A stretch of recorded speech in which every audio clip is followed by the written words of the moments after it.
नमो नमः। संस्कृत जीवनम में आप सभी का स्वागत है। तो मित्रों, होली की छुट्टी के बाद आज पुनः मैं साहित्य की कक्षा में आप सभी के समक्ष उपस्थित हूँ। तो जैसा कि हम लोग अपने साहित्य के अंतर्गत श्रीमद्भगवत गीता का अध्ययन कर रहे हैं, जिसमें श्रीमद्भगवत गीता के सांख्य योग जो कि द्वितीय अध्याय है उसके श्लोकों का अध्ययन कर रहे हैं और जिसके संपूर्ण श्लोकों की संख्या जो है 72 अर्थात 72 है, जिसमें कि कुल 43 श्लोकों का अध्ययन हम लोग कर चुके हैं। तो आज हम लोग 44, 45, 46 और 47वें श्लोकों का अध्ययन करेंगे। तो आइए हम लोग हमारा जो 44वां श्लोक है उसका अध्ययन आरंभ करते हैं। तो सबसे पहले इसका वाचन कर लेते हैं। तो आप सभी लोग मेरे साथ उच्चारण कीजिए। भोगेश्वर प्रसक्तानां तया उपरत चेतसां व्यवसायत्मिका बुद्धि समाधौ न विधीयते। अब जो कि हम लोग जानते हैं, यह सभी श्लोक जो हैं वो श्री कृष्ण के द्वारा अर्जुन से कहे जा रहे हैं और यहाँ जो श्री कृष्ण है वो अर्जुन को सबसे पहले आत्मा का ज्ञान देते हैं, जिसमें वह बताते हैं कि जो आत्मा है वो अजर अमर अविनाशी है, जिसका नाश संभव नहीं है। और तत्पश्चात वह उनको कर्म योग अर्थात जो सांख्य ज्ञान योग है, कर्म योग है, उसके विषय में बताना आरंभ करते हैं। तो सांख्य योग को बताते हुए, क्योंकि हमारी जो सृष्टि है अर्थात जो हमारे शरीर का जो सृजन होता है वो 25 तत्वों से निर्मित होकर ही होता है और सांख्य योग के अंतर्गत इस जो त्रिगुणात्मक हमारा जो शरीर होता है, इसके संपूर्ण सृष्टि का निर्माण अर्थात जो इसकी पूरी प्रक्रिया है, इन सब का वर्णन सांख्य योग के अंतर्गत किया गया है। तो यहाँ इन श्लोकों में श्री कृष्ण जी अर्जुन को कर्म योग और ज्ञान योग का उपदेश देते हुए कहते हैं कि हे अर्जुन, भोग ऐश्वर्य प्रसक्ता नाम, कि भोग और ऐश्वर्य में आसक्ति रखने वाले जो व्यक्ति भोग और ऐश्वर्य में आसक्ति रखते हैं, तया उनकी, अब उनको किसको, जो हम लोगों ने हमारे 42 और 43वें श्लोक थे जिनमें जाना था कि जो पुष्पों के समान सुंदर वाणी होती है, तो उसी संबंधित यहाँ कहा गया है कि तया उस सुंदर पुष्पों के समान वाणी के द्वारा अपहृत चेतसाम, अपहरण कर लिया जाता है ऐसे चित्त वाले। तो कि जिनके चित्त को अपहृत कर लिया गया है, किससे, जो पुष्पों के समान सुंदर वाणी है, ऐसी वाणी के द्वारा। अब वो किस प्रकार के लोग हैं, जो भोग और ऐश्वर्य में आसक्ति रखते हैं। आगे क्या बोलते हैं कि वे व्यवसायत्मिका, व्यवसायत्मिका तात्पर्य निश्चयात्मिकता, निश्चयात्मिका वाली बुद्धि, जो निश्चय रूप वाली होती है अर्थात जो दृढ़ निश्चय वाली जो बुद्धि होती है, वह समाधौ न विधीयते, समाधि के लिए जो हमारा, जैसे हम योग दर्शन का अध्ययन करते हैं तो वहां हम जानते हैं जो योग के लिए अष्टांग मार्ग बताए गए हैं। तो अष्टांग मार्ग में जो अंतिम हमारा मार्ग होता है वो कौन सा होता है, समाधि। तो समाधि जो अंतिम मार्ग है उसी के विषय में बताया गया है कि जो निश्चयात्मिका वाली बुद्धि होती है वो समाधि में न विधीयते, समाधि के लिए उपयोगी नहीं होती है। किनकी, जो भोग और ऐश्वर्य में आसक्ति रखते हैं और जिनके चित्त को उस पुष्पों के समान सुंदर लगने वाली वाणी के द्वारा अपहृत कर लिया गया है, ऐसे लोगों की जो बुद्धि होती है वो समाधि के लिए उपयोगी नहीं होती है। अब जैसे कि हम लोगों ने हमारा 42वां और 43वां जो श्लोक था उसका अध्ययन किया था, तब वहां जाना था कि वहां श्री कृष्ण अर्जुन से कहते हैं कि हे पार्थ, वेदवाद रत, जो वेद वाक्यों में रत रहते हैं अर्थात वेदों की बातों को ही मानने वाले जो होते हैं, और कैसे, काम आत्मना, काम भोग विलास इत्यादि में अपने आप को जो लिप्त रखते हैं, न अन्यादिति वादना, जो अन्य इससे परे कुछ भी नहीं है, जो ऐसा मानते हैं। और क्या मानते हैं, जो स्वर्ग परा, स्वर्ग को ही परम प्राप्य मानते हैं अर्थात जन्म और मृत्यु से परे, अर्थात जन्म और हम ऐसे कर्म करें कि हमको स्वर्ग की प्राप्ति हो जाए। आगे क्या बताया था कि जो भोग ऐश्वर्य में के प्रति ही लालसा रखते हैं और जो जन्म कर्म फल प्रदान अर्थात जन्म और कर्मों के फल को प्रदान करने वाला मानते हैं। आगे क्या बोला, क्रिया विशिष्ट बहुना, वो अपनी क्रियाओं में अर्थात अपने कार्यों में ऐसी वाणी की अधिकता रखते हैं, जो पुष्पों के समान सुंदर होती है। वो कैसे होते हैं? वह ऐसे अज्ञानी लोग होते हैं, अर्थात तो वह लोग कैसे होते हैं? वह अज्ञानी होते हैं, वह लोग ज्ञानी नहीं होते हैं। और ऐसे लोगों की, उसी के आगे 44वें श्लोक में कहा गया है कि ऐसे लोगों की, जो अज्ञानी लोग थे, उनके हृदय को, चेतसा माने उनके हृदय को उस वाणी के द्वारा अपहरण कर लिया जाता है। अब वो वाणी कैसी है? वो पुष्पों के समान बहुत सुंदर लगने वाली वाणी है। तो उस सुंदर लगने वाली वाणी के द्वारा उनके चित्तों को हरण कर लिया जाता है। क्यों हरण कर लिया जाता है? क्योंकि वो लोग भोग और ऐश्वर्य में अपनी आसक्ति रखते हैं, और वह समाधि के लिए जो उनकी बुद्धि होती है वो उचित नहीं होती। आगे बोलते हैं कि व्यवसायत्मिका बुद्धि, और व्यवसायत्मिका जो निश्चितात्मिका जो बुद्धि होती है, निश्चयात्मिका जो बुद्धि होती है, वही समाधि के लिए उचित होती है। अब यहाँ भाव देखते हैं। यह भाव क्या है? कहने का तात्पर्य है, श्री कृष्ण जी अर्जुन से कहते हैं कि हे अर्जुन, जो ब्रह्म ज्ञानी होते हैं, अर्थात जो निश्चयात्मिका बुद्धि वाले लोग होते हैं, वही ब्रह्म दर्शन अर्थात ब्रह्म के स्वरूप के दर्शन के अभिलाषी होते हैं, और वही उस कार्य को करने में सार्थक होते हैं। क्योंकि वही समाधिस्थ होकर, जो निश्चयात्मिका बुद्धि वाले होते हैं, वही समाधि में लीन होकर जो भगवान का विश्व रूप है अर्थात ब्रह्म रूप है, उस रूप के दर्शन करने में सक्षम होते हैं।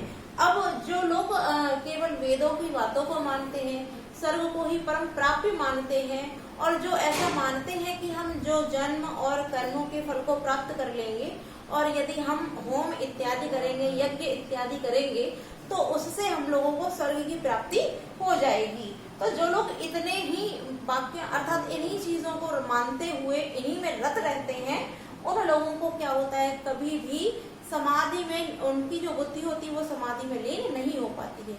क्योंकि जो स्वर्ग की प्राप्ति को ही सर्व प्रमुख मानते हैं, तो वह समाधि, जो आपने स्वर्ग प्राप्त किया है, आपके पुण्यों से आपको मिला है। जब तक आपके पुण्य रहेंगे तब तक आपको स्वर्ग प्राप्ति रहेगी। तत्पश्चात आप पुनः इस मर्त्य लोक में आकर यहाँ जन्म मरण के चक्र में फंस जाएंगे, किंतु आपका जो शरीर है उसको मोक्ष की प्राप्ति नहीं मिलेगी। तो यहाँ जो बोला जा रहा है, क्या कह रहे हैं श्री कृष्ण के? भोग और ऐश्वर्य में आसक्ति रखने वाले जो मनुष्य होते हैं, उनकी उस बुद्धि, उस चित्त को उन सुंदर पुष्पों के समान सुंदर लगने वाले वचनों के द्वारा अपहरण कर लिया जाता है, और उनकी जो निश्चयात्मिका बुद्धि होती है वो समाधि के लिए उपयोगी नहीं होती है। अब आगे 45वें श्लोक में श्री कृष्ण क्या कहते हैं, आइए देखते हैं। आगे कहते हैं कि त्रैगुण्य विषया वेदा निस्त्रैगुण्यो भवार्जुन निर्द्वंदो नित्य सत्वस्थो निर्योग क्षेम आत्मवान। अब यहाँ कहते हैं कि त्रिगुण्य विषया, त्रैगुण्य विषया अर्थात जो त्रिगुण वाली होती, त्रिगुण के विषय वाली। अब त्रिगुण कौन? भोग ऐश्वर्य इत्यादि जो भी हमारा जो शरीर है, यह भी त्रिगुणात्मक बोला गया है। तो कि वेद कैसे हैं? वेद तो इन त्रिगुण विषयों का वर्णन करने वाले मात्र हैं। निस्त्रैगुण्यो भव, इन त्रिगुणों से रहित, भव माने बनो, नि माने नहीं, इस त्रैगुण्यो नि त्रैगुण्यो अर्थात इन त्रिगुणों से रहित होने वाले, भव माने बनो अर्जुन। यहाँ अर्जुन कह के श्री कृष्ण संबोधित कर रहे हैं। आगे कहते हैं निर्द्वंदो, द्वंद। अब हर्ष आदि, हर्ष इत्यादि, हर्ष शोक आदि जो द्वंद है, क्योंकि जब हमारे यहाँ कोई जन्म लेता है या कोई उत्सव होता है तो हमको हर्ष होता है, किंतु यदि कोई दुख होता है, कोई मृत्यु को प्राप्त होता है तो हमको शोक होता है।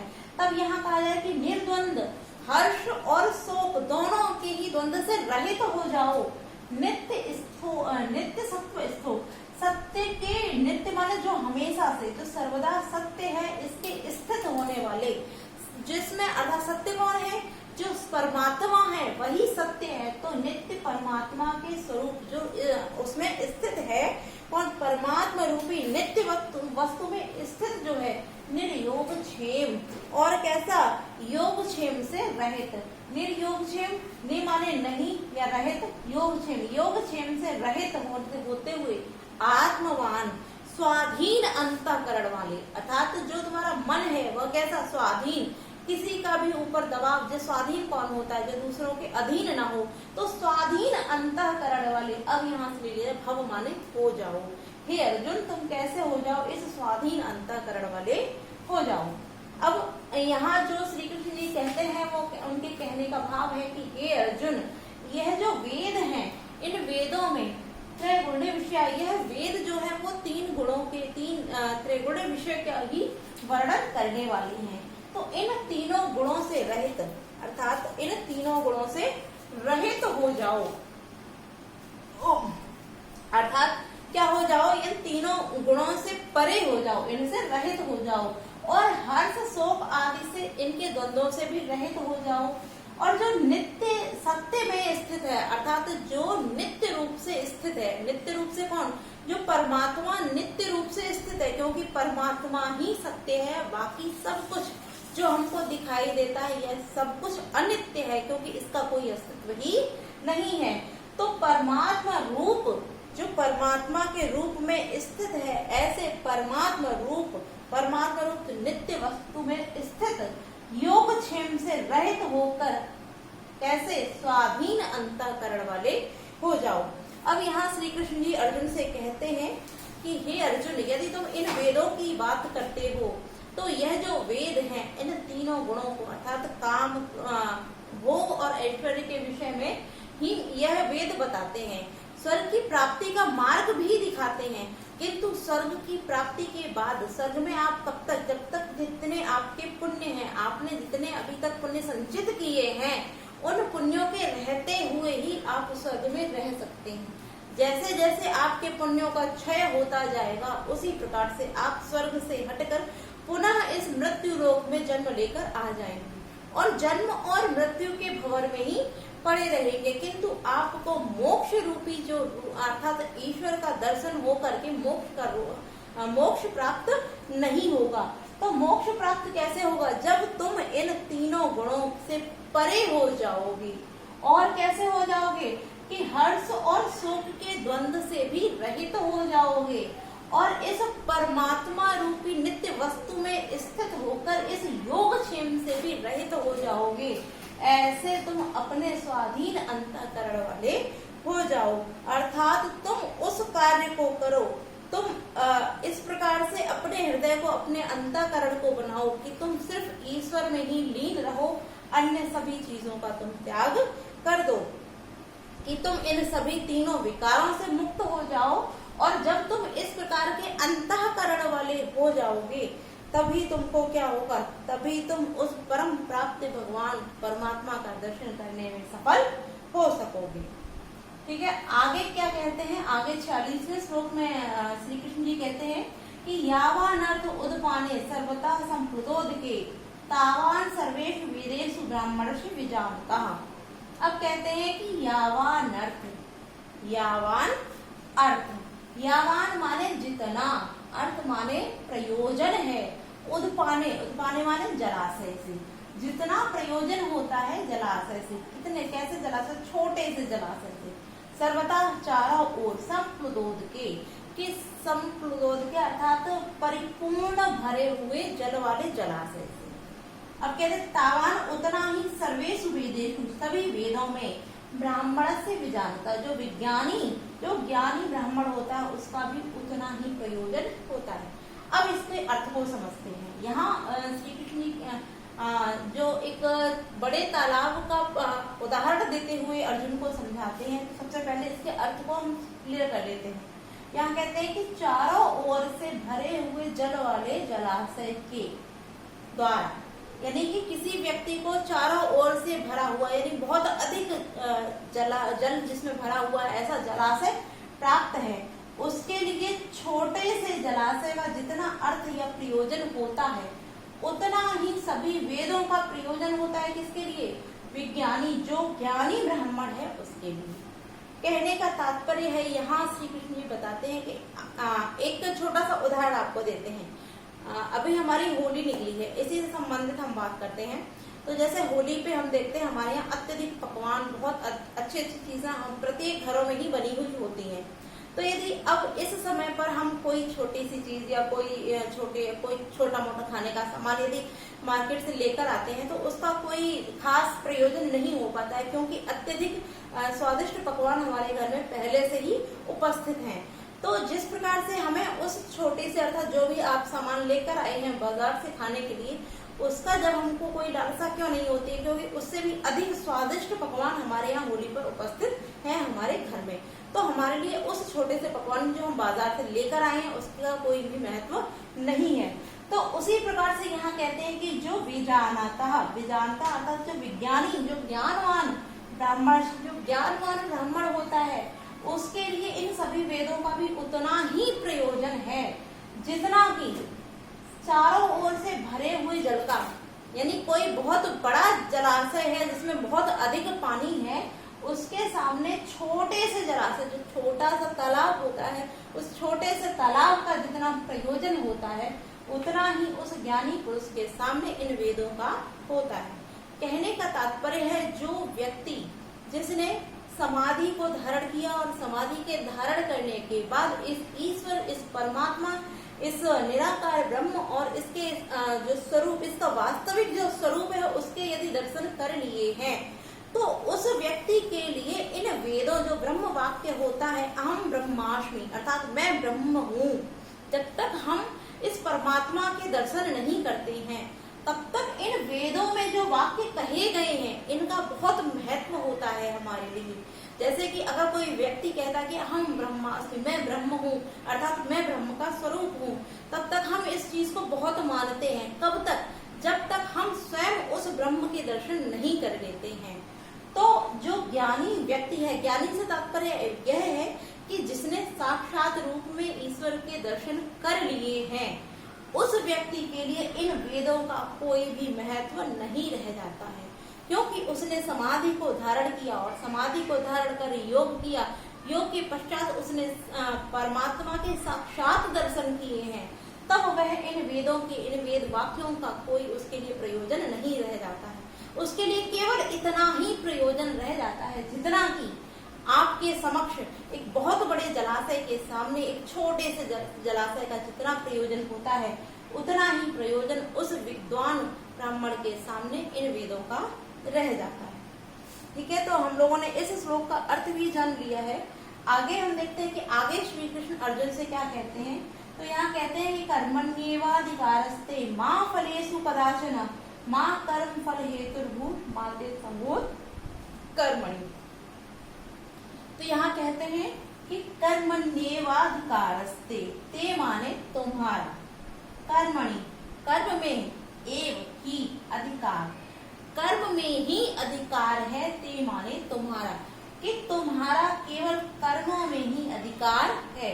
मां फलेषु कदाचन, मत करो, फलेषु फलों की, कदाचन माने कभी भी, कि कभी भी फलों में नहीं है। किसमें है? कि तुम्हारा जो अधिकार है वो किसमें है? केवल कर्मों में ही है, फलों में कभी भी नहीं है। आगे क्या कहते हैं कि मां कर्म फल हेतुर्भू, मां माने मत करो, कर्मों को फल के हेतु, यानी कि फलों की प्राप्ति से या फलों के प्रयोजन के लिए इन कर्मों को कभी भी मत करो। और मां ते संगोत अकर्मणि, कि अकर्म अर्थात कर्मों में आसक्ति भी, कर्मों में आसक्ति भी तुम्हारा कर्म नहीं है। अर्थात केवल यहाँ अर्जुन को बताते हैं श्री कृष्ण जी की हे अर्जुन, तुम्हारा केवल कर्मों में ही अधिकार है, फलों में नहीं है। कि तुम केवल कर्म कर सकते हो, कर्मों में ही तुम्हारा अधिकार है, किंतु फल में तुम यदि इच्छा रखते हो अर्थात फल के कामना से करते हो तो फल की कामना के लिए भी तुम इन कर्मों को मत करो और फलों में भी तुम्हारा अधिकार नहीं है। आगे के कर्म फल हेतुर्भू, कि कर्म को फल के हेतु मत करो, माने मत करो, कि कर्म जो कर रहे हो उनको फल के हेतु मत करो। कर्म तो करो किंतु फल की इच्छा से रहित होकर उन कर्मों को करो। आगे कहते हैं कि माते संगोत कर्मणि अकर्मणि, यानी कि अकर्म में भी तुम्हारी संगति नहीं होनी चाहिए। अर्थात कर्मों में आसक्ति करके, कर्मों में आसक्ति भी तुम्हारी, अकर्मों में आसक्ति भी तुम्हारी नहीं होनी चाहिए। अर्थात तुम कर्मों को करना छोड़ दो, ऐसा भी नहीं होना चाहिए। अब यहाँ कहने का तात्पर्य है, यहाँ कहते हैं कि एक योगी के लिए कर्मों की बात बताई गई है। तो अभी तक जो कि हम लोगों ने इन तीनों श्लोकों में अध्ययन किया, यहाँ कहते हैं कि जिस प्रकार योगी जो होता है वो वेदों के वाक्यों को नहीं मानता है, वो क्योंकि उसने साक्षात ब्रह्म रूप के दर्शन कर रखे हैं।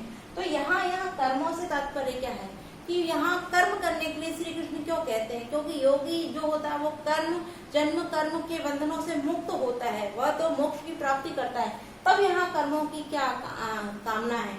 तो श्री कृष्ण कहते हैं कि नहीं, इस त्रिगुणात्मक शरीर को तुमने धारण कर रखा है, और जब इसको धारण कर रखा है तो कर्मों को करना भी तुम्हारा कर्म ही है। जिस प्रकार योगी के लिए कर्म के बंधनों से मुक्त बताया गया है, वह कर्मों के बंधनों में नहीं है। क्यों नहीं है? क्योंकि वो कर्म तो करता है किंतु फल की कामना से नहीं करता है। उन फलों की कामना से रहित होकर वह कर्म करता है। इसलिए तुम कर्म तो करो किंतु फलों की कामना से रहित होकर करो, अर्थात कर्म में आसक्ति मत करो। तुम ऐश्वर्य और भोग की लालसा से, स्वर्ग की प्राप्ति के और किसी भी फल की इच्छा से कर्मों को मत करो, अन्यथा तुम जो कर्म करो वो एक योगी की भांति निष्काम कर्म करो, तब तुम्हारा यह कर्म योग बन जाएगा। अर्थात यह जो तुम कर्म कर रहे हो, यह कर्तव्य जब तुम अपने कर्मों को निष्काम किसी भी प्रयोजन से रहित होकर करोगे, तब यही कर्म तुम्हारे, यह कर्म ना होकर निष्काम कर्म होकर यह योग बन जाएंगे, और निष्काम कर्म योग के अंतर्गत चले जाएंगे। और क्योंकि तुम्हारा जो अधिकार है वो कर्म करने में ही है। क्यों है? क्योंकि जब तक तुमने इस देह को धारण कर रखा है, इस शरीर को धारण कर रखा है, तब तक तुमको कर्म करने ही होंगे, क्योंकि इन कर्मों में ही तुम्हारा अधिकार है। अब फलों की इच्छा से उन कर्मों को नहीं करना चाहिए, और उन फलों में तुम्हारी कोई अधिकार भी नहीं है। और फल के हित अर्थात फल के अधीन होकर कार्य को भी मत करो, और कर्म करना त्याग दो। अकर्मणि संगो, अर्थात अकर्म में भी आसक्ति करो, यह भी नहीं होना चाहिए। अर्थात कि अकर्म में आसक्ति यानी कि किसी फल की प्राप्ति न करने के लिए तुम कर्म करना छोड़ दो, यह भी तुम्हारे लिए उचित नहीं है। इसलिए हे अर्जुन, फल की लालसा को त्यागते हुए जय पराजय, लाभ हानि और यश अपयश, इन सभी के विचारों से तुम परे होकर यदि कर्म करते हो, तब तुमको पाप का भागी नहीं होना पड़ेगा, और तुम इस पाप से रहित होकर अपने कर्म को करते हो तो तुमको मोक्ष की प्राप्ति अवश्य होगी। तो आज हम लोगों ने 44, 45, 46 और 47वें श्लोक का अध्ययन किया। कल की कक्षा में इससे आगे के श्लोकों के साथ उपस्थित होंगे। आप सभी को वीडियो अच्छी लगी हो तो वीडियो को लाइक अवश्य कीजिए। नमो नमः।